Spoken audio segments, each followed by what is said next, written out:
Hello mga kapalak, for today's video mga palalak, pangitaon na to ang atong amigo nga ilaga kay napatay man siya.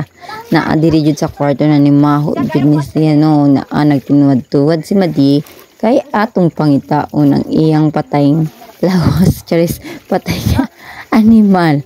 Nya mao to pangita jud na siya mga kapalak kay dugay jud siya na nakit kay na ni Maho jud no, ako na jud gipang tanggal jud ni tanan. Ang karang daanan ang giispat-ispatan gid siya kung asa siya ani dapita. Og finally sa pikas na pud nato pangitaon diri mga palalak, pangitaon gid nato siya. Natangtang man ang kortinahon na puning gibali diri sa pikas, wa jud mi natulog diri gabi kay di ko kaagwanta sa baho niya. Atong una nahadlok ko kay basin hasang makita charis mo kung sina sa ilalom.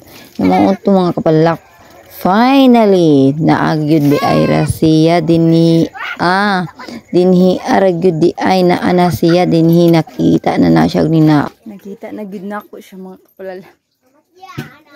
Kamao di ay kabaho siya no, kay naana di ay nakit-an gyud nako siya. Naara siya, nakit-an na siya.